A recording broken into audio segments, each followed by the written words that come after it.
सिद्धार्थ की मां रोई क्यों नहीं? सिद्धार्थ की मम्मी रीता शुक्ला की आंखों में इकलौते जवान बेटे के जाने के बाद आंसू क्यों नहीं आए?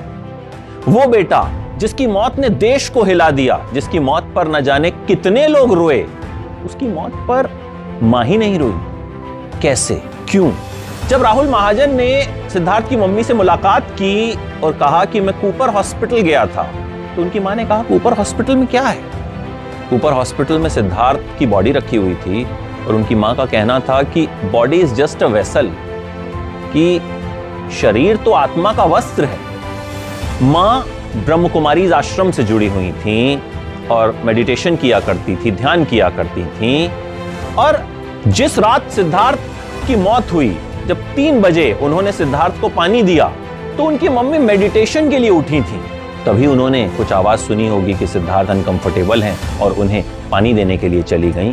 पिछले कुछ सालों से सिद्धार्थ की मम्मी रीता शुक्ला ब्रह्म कुमारी से जुड़ी हुई थी और सिद्धार्थ भी इस आश्रम से जुड़ गए थे, तो सिद्धार्थ को भी वहां ले गई थी। और ब्रह्म कुमारीज की जो विधि होती है अंतिम संस्कार की, उसी विधि से सिद्धार्थ का अंतिम संस्कार किया गया।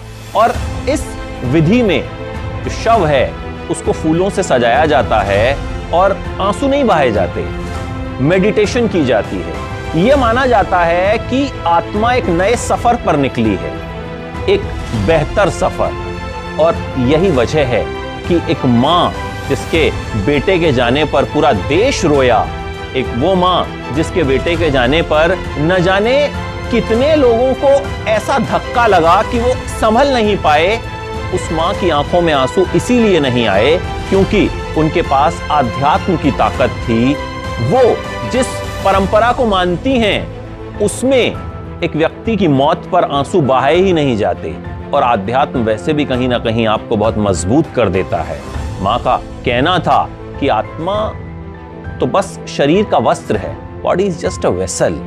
वहां कूपर हॉस्पिटल में तो शव पड़ा है सिद्धार्थ का, बॉडी पड़ी है सिद्धार्थ की, आत्मा तो निकल गई एक नए सफर की। लोग सिद्धार्थ की मम्मी की मजबूती की खूब बातें कर रहे हैं। जाहिर है मां मजबूत हैं, उन्होंने आध्यात्म से खुद को मजबूत बनाया है। और कहीं ना कहीं जिस परंपरा को वो मानती हैं, वो और उनकी मजबूती, यही दोनों चीजें थी जिस वजह से एक मां ने अपने आंसुओं को रोक लिया, अपनी मजबूती के पीछे उन्हें छिपा लिया।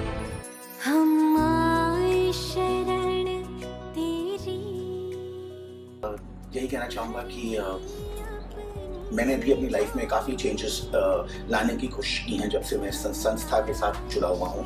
और एक एग्जाम्पल मैं आप लोगों को देना चाहूँगा कि एज एक्टर्स हम यूजुअली थोड़े ईगोइस्टिक हो जाते हैं, और ईगो एक ऐसी चीज़ है जो हम सब में नहीं होनी चाहिए।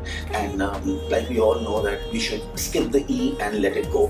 पर बहुत बार ये जानने के बाद भी इसे अपनी लाइफ में लाना थोड़ा मुश्किल हो जाता है।